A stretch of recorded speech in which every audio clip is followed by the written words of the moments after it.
I'm going to be transparent. I was getting paid $8 an hour. Mm-hmm. They weren't going to increase my pay.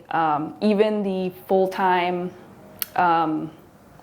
non-interns were making $10, $12 an hour, working another job as well. And I was like, there's no financial future for me here. So I was like, why would I give up my love and like a future there for $8, you know? We got the first cry. We got a little bit of a tear there. We've been talking about trying to get someone. I was trying to dig that out of you. I'm sorry, I'm stepping on your feet. You're good. I just think that's an amazing story, and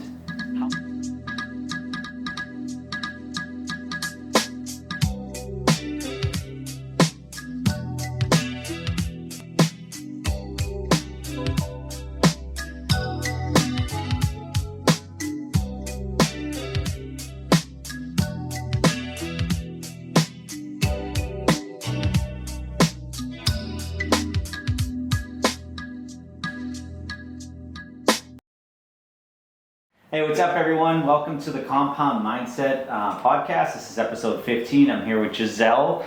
You're going to get to learn a lot about Giselle in a little bit, and who she is, and deep dive into her relationship. So I'm excited. So I want to give a wisdom moment first. And this is since we're going to talk about relationships today, I want to give a nugget that I learned at my marriage counselor with my wife, or the one that we used to go to. She gave really bad advice, but this is the one good thing she did say, was if you really want to know, like, I know all you guys out there, you go to your wife and you're like, hey, can I go out with the guys and whatever, go watch the football game or whatever the case is.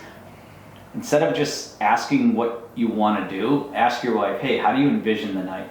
What do you envision tonight looking like? And if she's like, oh, we were going to sit down, watch a movie, have some popcorn, blah, blah, blah, I'm not asking her if I can hang out with the guys. She has this date night in her mind, and I know that that's a flag to say, nope, don't ask.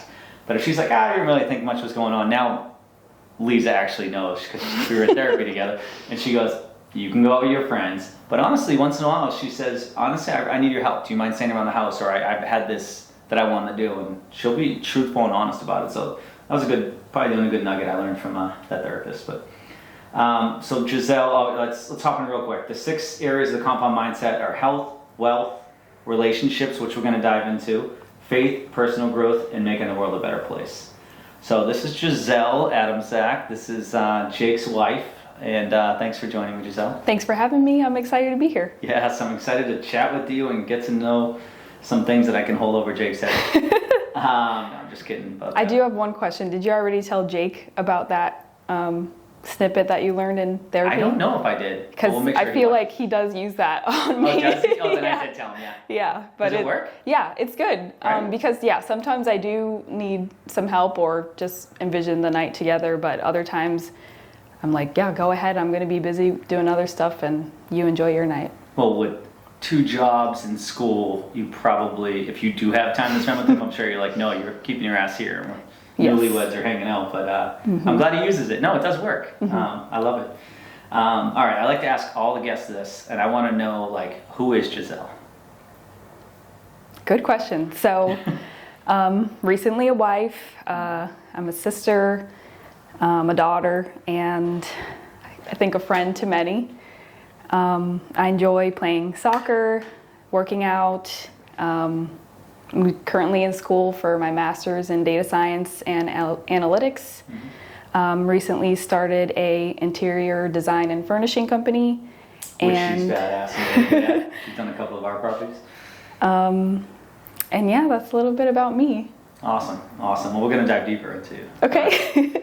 I've now known Giselle and Jake. We were friends first, and then Jake started to work for me probably about a year after we became friends. And so I've just in a few years, I don't know, you're not supposed to ask a woman her age, but you're in your 20s, so you're allowed to. What are you, 27? 28. Okay, 28. So we've known each other since you were 24, 25, bottom line, somewhere around that range. And holy crap, have you grown just in those few years, and I've seen how Jake's grown and you guys grown together, which is just amazing to see. So just, I want to hop right into it. Tell me a little bit about, like, because you and Jake have been together since college. He said that he saw you, I don't know, the first week or the first month, whatever it was, and he's like, yeah, that's my wife, basically. I know he wanted you right from the start, snag you before any other, gentleman up in Buffalo or Rochester or Syracuse. Syracuse, I know, was up in the upstate New York. Yep. But tell me a little bit about that, like, you know, your early years, how you guys met, and then I want to start going into like just how it looks now versus those early years. That's a great question. So honestly, I feel like we've grown up together. We met, I was 18, he was 17, and we were in very different mindsets. Both coming. The cradle, by the way. You're younger, huh? Barely. But yeah, we came from very different backgrounds. I grew up in Florida, he grew up in Buffalo, and just very different families culture-wise. But somehow we just clicked, and from the beginning we were each other's best friends, and I could always come to him with anything I was struggling with or needed help on, and he has always been a supportive and caring person just from the very beginning. And since then we've learned a lot about each other, about life, going through different jobs, moving away from each other, being long distance, and that forced us to grow a lot. And through like our careers and our different ventures, we've had to come to terms in what we'd want long term. And when you're 19 and 18, things seem really far away and kind of fake, like reality.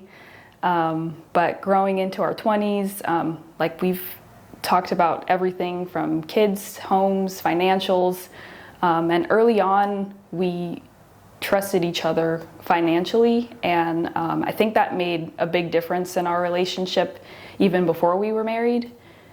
I think what you said too, you made a good point there, is I made the mistake of this, probably the first marriage, and then the second one I didn't anymore, and it actually almost broke up Lisa and I because we were on different mindsets of having kids. I didn't want to have kids, she did, and then I came around and said, okay, no, best thing ever in my life, and I'm glad I did have a kid. But at the time it was definitely a touchy subject, but it's pretty mature of you guys that you were able to have those conversations, those tough conversations that sometimes people get married, one wants kids and one doesn't. It's like, that's kind of like, no matter how much you love someone, you can't ask either person to bend on that. You guys had those hard conversations. That's pretty awesome. Yeah, and it definitely wasn't smooth. I was a little bit apprehensive about marriage as itself an institution. A lot of my friends and family have been divorced, and my friends' parents have been divorced, and I kind of thought, what's the point if you're going to get divorced anyway? But through these conversations, he showed me a different side of,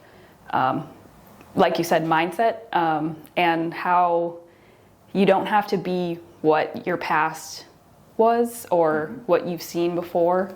You can create something totally different just with yourself and a good partner. So going into mindset a little bit, he was in this, when we were long distance it was a year and a half, he went on this path of learning about real estate and how that can change your life and give you financial freedom. And through that, he had these goals that he wanted to hit by 25, 30, so on.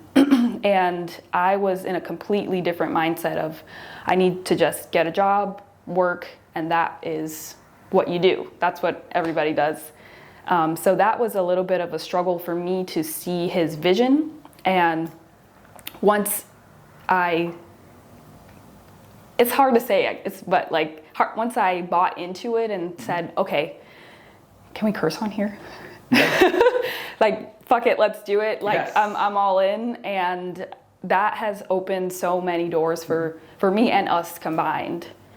No, I'm glad. I'm going to get you a little vulnerable here because I know, because relationships aren't always easy, and no matter how much you love each other, you guys are best friends. You did a long distance relationship for a year and a half, and I know you probably hated me because at the end of that year and a half, I know Jake was like, I either needed to come here or I don't know what to do. And I don't remember the exact question I asked, but I remember I asked him a question and he like really thought about it, and you were the one, he really wanted you to come here, but you had to make a decision of, because I know he was like, hey, you're either coming and being with me or we need to figure this out. Talk a little bit about that. That must have been hard on you, and like, what pushed you over the edge to say, screw it, I'm in? That's a good question. So I was in a 6-month long internship, and they had asked me if I wanted to extend. And in my head, that was like the best news in terms of my career and like, I guess, definition of success, because after college you want to get a job, you want them to like you and promote you and stuff. So I remember this call, and I called him, and he was not excited, and I was like, whoa, that's not what I expected. But it's because he was already thinking like, I want to build something together in Charleston, and my head was somewhere completely different. So after, I think it was a few days, and I was upset, he was upset, lots of tears. But at the end of the day, I'm going to be transparent. I was getting paid $8 an hour. They weren't going to increase my pay. Even the full-time non-interns were making $10, $12 an hour, working another job as well. And I was like, there's no financial future for me here. So I was like, why would I give up my love and like a future there for $8, you know? We got the first cry. We got a little bit of a tear there. We've been talking about trying to get someone. I was trying to dig that out of you. I'm sorry, I'm stepping on your feet. You're good. I just think that's an amazing story, and how mature you guys were at such a young age for you guys to both realize that. Like, he realized like, hey, I want to build a life with you, and you realize like, yeah, this is how life's supposed to be and how you're taught to be, but you'd have to give up something so important for you to take on that. And if it meant enough to you, maybe you would have gone a different route, but I'm sure he would have maybe listened to you a little differently if it really was something that you both thought was going to grow you guys both. So that's, I don't know, I just think that's an amazing story now. And I'm sure it brought you guys stronger together. Definitely. Your relationship stronger. Yeah, and I don't hate you, by the way. Okay, good. It's probably the best thing that could have happened to us. Yeah, good. I felt bad. It was nothing like bad. It was just, I could see him being like, I'm just lost. I don't know what to do. And I'm glad you guys did work it out, because you're awesome, and now we're all good friends. I might not follow this. We're going to just go.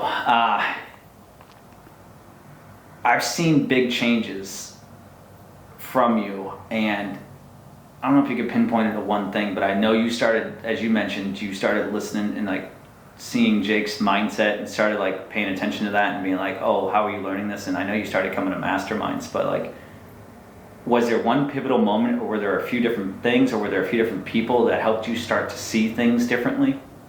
Good question. Probably the biggest thing was going to therapy for the first time. That I started in 2020. And was it your own therapy or with Jake? This was my own. Your own therapy? Yep, Okay. individual. And that kind of helped me close a chapter in my past that was holding me back mentally. And then further in that, books Jake recommended. One was, oh my gosh, The Gap in the Gain. Okay. That one was a really good one. And then the financial ones, like, is it Millionaire Next Door or something like that?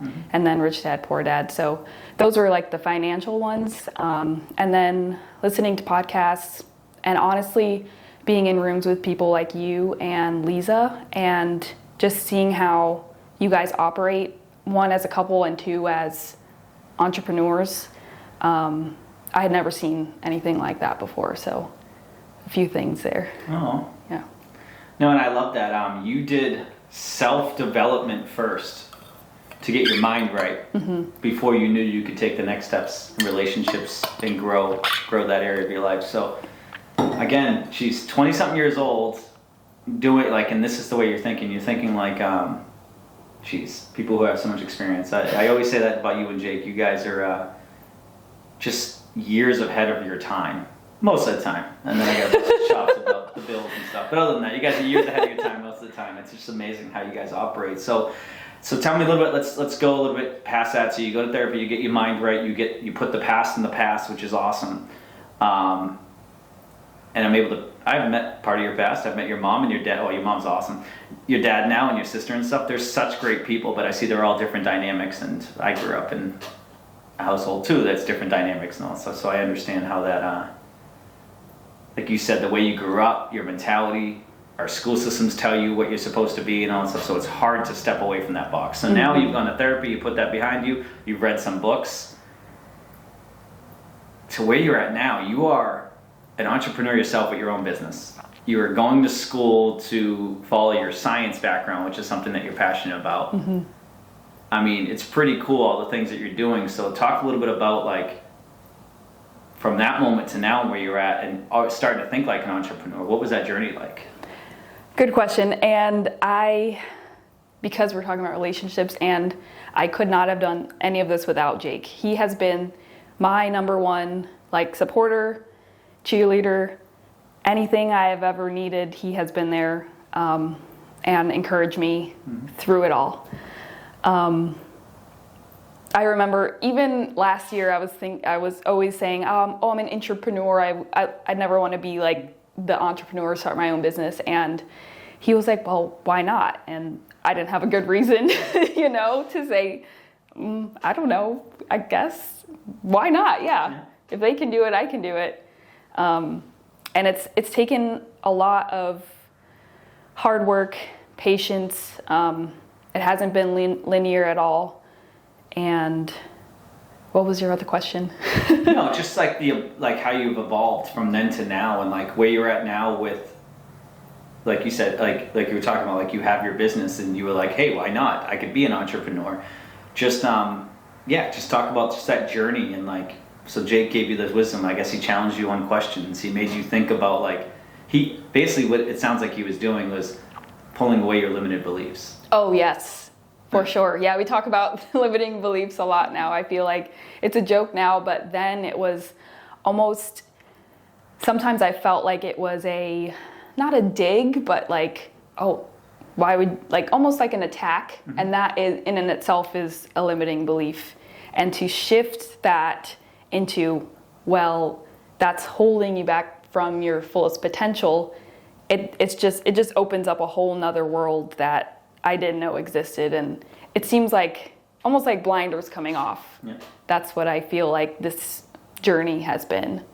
Part of that too is, like I said, so you say you are amazed with us, but I think it's us being in rooms with people like you, Kelly, Angela, and us just being able to soak everything in and learn and do what you guys do.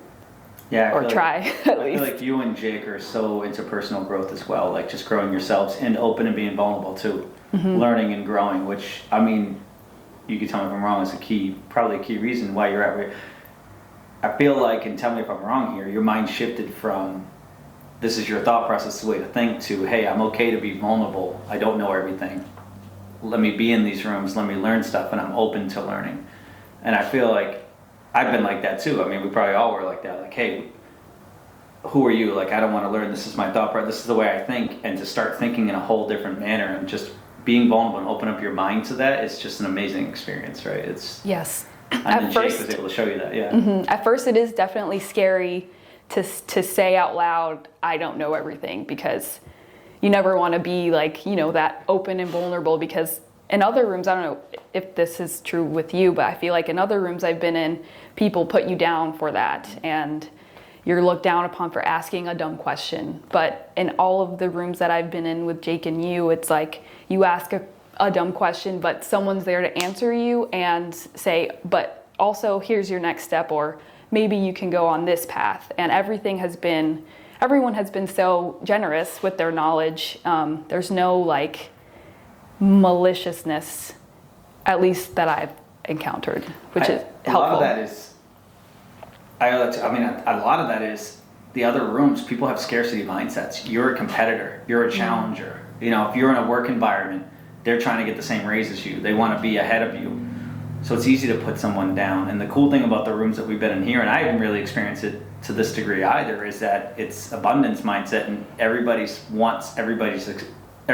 the crab mentality of pulling people down. It's the opposite of that. Everybody's pulling people up, and it's cool to be in those environments, right? Yes. Yeah, have you read The Trophy Effect?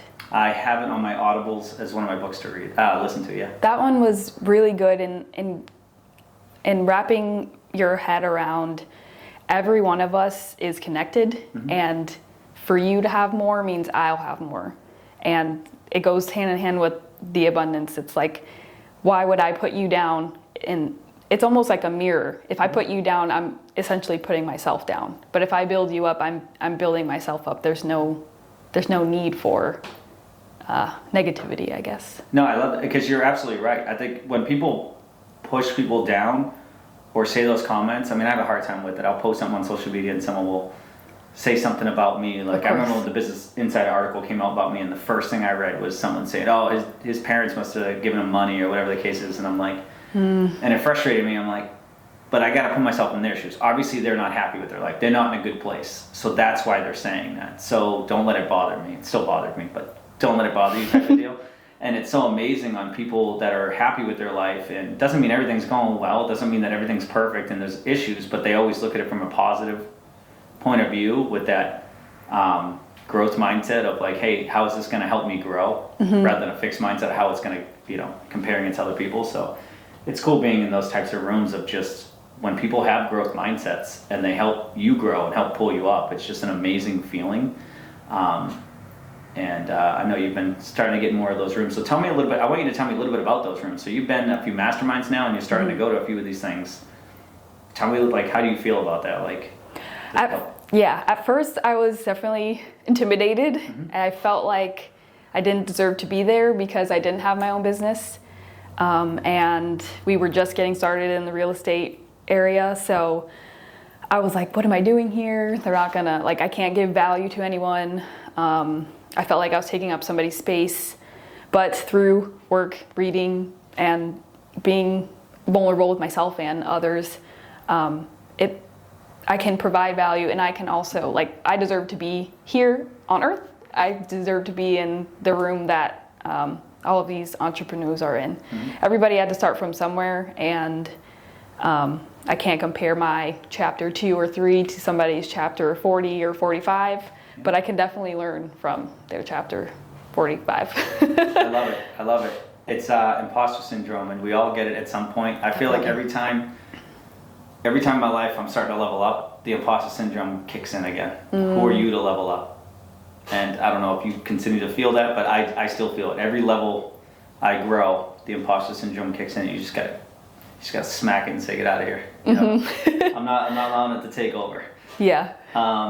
I do want to dive quickly into your relationship with Jake. So your college relationship with Jake, obviously it's different. I'm sure he thought big, but since he's become in Toronto, it doesn't matter. He's my right hand. He basically runs the company with me. How is that different household? Like, is it different conversations you're having? Like, how's it affected the relationship? Is it pro? Are there any things that, like, you're like, hey, it actually put this burden on us for a while? Or good question. We do definitely have different conversations. It's instead of talking about what happened at work or who happened or the drama, it's more of like strategic thinking and how he can solve problems, how I can help him solve problems. So that's thank you yesterday. I know you went to Ranger to help solve a problem. I appreciate that. She's no problem. The designer of the design eye. That's the value she has. Thanks. So I'm sorry, but yes. Yeah, of course, anytime. Maybe I think one of the, I wouldn't call it a burden, but something we didn't foresee when he got his agent's license is him being on call 24/7, which we should have, but hindsight's 20/20. So he's definitely on the phone a lot more now, and it's kind of a joke, like between our family and friends. It's like, oh, Jake's on the phone. It's just like another day, but the job's got to get done, and he's really good at what he does. And I see how he treats clients and how they respond to him. And he's not in it just to get the sale. He's in it to help someone and in their journey of either buying a first-time home or investing. And I see that he really cares. And it's really, I've seen him grow a lot from being in college to now and director of operations, right? COO now. CEO. My bad. COO. Yes. My bad. Chief Operating Officer now. COO. Yeah, it's been great. No, honestly, it is to watch him grow too. It's been amazing. And no, this is not a sales pitch to hire us. What you can really want. But no, it is awesome to watch him grow and like who he's become because he's been vulnerable and made mistakes and then grows from it. And isn't it really cool? Like my wife and I the other day too, we sat down and we had a strategy conversation about her business. It's such a cooler conversation than, Jamie was, I don't know, she ate 3 donuts today. Can you believe Jamie? Why'd she eat 3 donuts? I wanted a donut and there were none left. Such a different, I don't know, it's just always growing. Even in conversations. It doesn't mean that we don't have dumb conversations too, because I know I do. Yeah, but he's definitely grown in his strategic thinking about business, and I've seen him apply it in like your roofing business, my business, even helping other people in their real estate, investing, and it's been, I feel like he's grown, what's the word, like a hockey stick instead of, steady and gradual. That's awesome. And you have too. Thanks. You're definitely a hockey stick. All right, I want you to be honest here. So for your relationship wise, any like learning lesson or fail forward or something that doesn't necessarily have to be negative, but something that happened that was like a big learning lesson for you in your relationship with Jake at any point that you want to bring up that may help someone avoid that? That's a good question.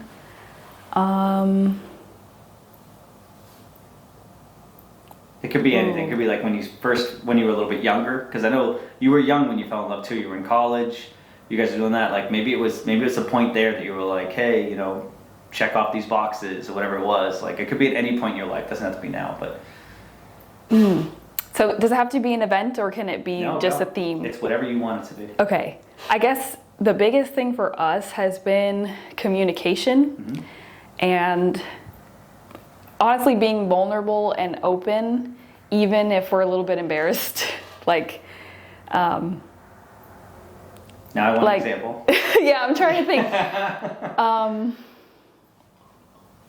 I guess, I don't know, what's like a good example? Just like if I come home and I'm feeling just like pissed off because I did something dumb, like when you're mad at yourself. In the past, when I was younger, I would just come home and just be in a bad mood. And then he probably thinks, oh, like, what did I do? Is she mad at me? Now, I'll come home and say, hey, this happened. I'm mad about it. It's not about you. It's about my dumb mistake. And then he knows from then, okay, it's not me. We can move past. I just need to give her a minute and go from there. But that's a great example. That's a good one.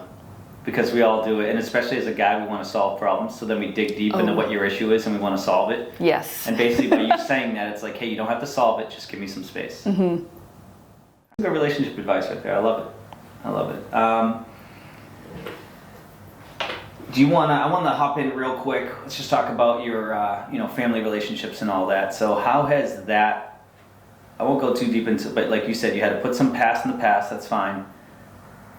How have maybe between your dad, your mom, sister, like how has your relationships grown over the years? Like any like really standout points that's like, hey, this is how it used to be, this is how it is now, and it's because the other night when we went out on a few weeks ago, it was an awesome time. We all had a great time, and that probably wasn't always the case.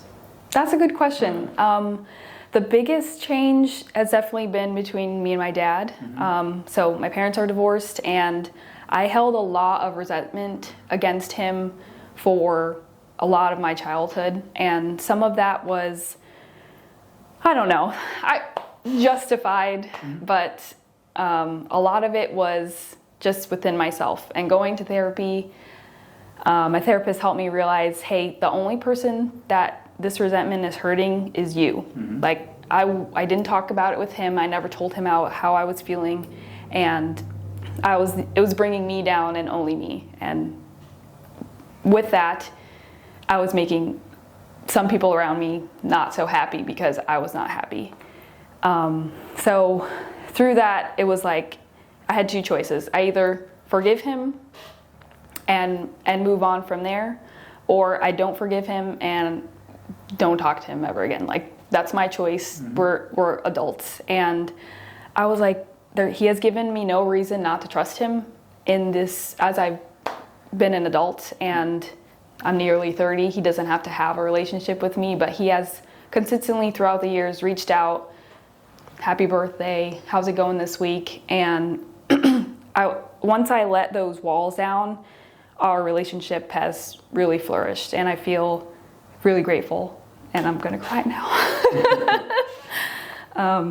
But it's just like,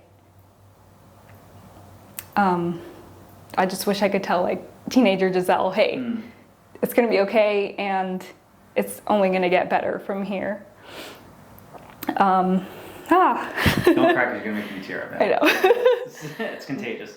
And then along with my mom and sister, almost not the same, but of course, like, you grow up, you have little fights, and you hold things against people. But something that I learned is, like, tomorrow's not guaranteed, and I would hate to have left on a bad note. So I call my sister weekly. My mom lives here now, and everything is as good as it could be. Shout out to Tony. Awesome dancer. She's amazing. No, I love your family. They're good people, and I'm glad that you've worked through that, and I'm glad, I mean, this is about relationships, so I'm glad you open up about, like, the past and how it's growing, and you guys are all pretty happy now, right? You got a good thing going, it seems. Definitely. Like you said before, just because people are, have a good mindset, are positive, and like have their own business doesn't mean it's easy. It's hard work, and we put it in, every day is hard work. And I just wanted to say that, because just because it's good and we're happy doesn't mean that everything's easy. I feel like a lot of people online say, oh, if you just do XYZ, you'll be happy and free and it'll be super easy, but it's just as much work as doing something you don't like. And I don't know if it was a podcast or something that I read, but they said you can choose your hard. So it can either be hard and something you like to do and it's fulfilling, or it can be hard and you don't like to do it and you're not happy. So I think we're choosing our hard. Yeah, Definitely. and you're choosing the hard that equals happiness, but it's still hard. Appreciate you sharing that. Thanks. We'll lighten it up a little bit. Okay. We'll wrap it up. Is there anything else you want to talk about relationship-wise? You want to hop into the final compound round? Any advice or tips for anybody out there? Ooh, good question. Or any shout-out you want to give Jake for doing something cool recently? Yeah, I'll shout out Jake for being awesome, first of all, and he has been, like I said before, just so supportive, anything I need. He has been the best cook recently. Nice. And cooking us dinner. Now sommelier, I'm hearing you guys doing some wine tastings. Yes, yeah, you guys. Picking out some good wines. Yeah. And yeah, I'm just really grateful to have him in my life and build this life together. Awesome. See, that's a powerful bond right there, a good strong relationship, and it comes from being vulnerable and all the things that were hard to get there. So I appreciate you sharing all that today. Like I said, we'll go to some easy stuff right now. The 6 areas of the compound mindset: health, whether it's mental, physical health, wealth, relationships, faith, personal growth, and making the world a better place. We talked about relationships. Are there anything that I just mentioned besides that you're kind of putting some emphasis on right now? Ooh, probably health. Yes, health. It's been almost a year, and part of our relationship and why it's so strong is that we set goals together. And I had all my goals work out 3 times a week, and I wasn't doing it for probably 3-4 months. And Jake was like, you say that this is a really important goal of yours, but I don't see you doing it. Not in a attacking way, just in an observation. We all know Jake's just one. He is one. It doesn't mean it's in a negative way or a bad way. He just says it how it is. Yeah. Yep. Yes. And I was like, well, you're right. So I found a workout group that meets 3 times a week, and I've been doing that pretty consistently. Some days I take off because, we're human, but yeah, I've been doing that pretty consistently, and it checked my box of working out 3 times a week. Don't have to think about it. Just go work out and come back home. So it's been pretty awesome. good. Yeah. I love it. And it makes you feel good? Heck yeah. Nice. Nice. That's what we're supposed to do with spouses and companions, right? Is push each other to hit our goals. Mm-hmm. Right. I like to ask this question, but I want to preface it as I usually do with there's different levels of success, and it doesn't mean that you're at your end success that you envision, but how do you envision success? Wow.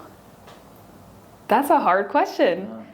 And like I said, there are levels. So maybe success now is different than success in 5 years, but how do you see success? Honestly, I feel really successful right now. As you should. But I think, what success looks like is being able to spend time with Jake, my family, and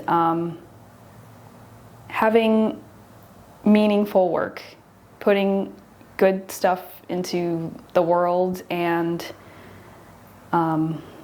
spending time with friends, family, just enjoying being alive. That is my definition of success right now. Love it. It has nothing to do with money. I love that answer.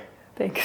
All right, we'll end it with just a book, a podcast, an Audible, anything that's recently something you've listened to that you would recommend, and for a reason. Ooh, I am reading Audible book. It's called Feel the Fear and Do It Anyway. Okay. I don't remember who it's by, but she's a PhD therapist woman. And I have, for a lot of my life, struggled with being afraid of everything. Mm-hmm. Public speaking, being in rooms with a lot of people. And I feel like I've grown through that, but there's still more to go. And she offers a lot of good advice in there. So the biggest takeaway so far, I'm only halfway through, but is if you're afraid of something, just do it and it'll get better. You're gonna feel afraid. She said she's been teaching for 30 years and she still feels afraid at that first class, but then after that, everything's fine. I love it. What's the name of that book again? Feel the Fear and Do It Anyway. Love it. I appreciate your time. Thank you, Giselle. Thanks. Thank you for opening up. Thanks for having me. Yes.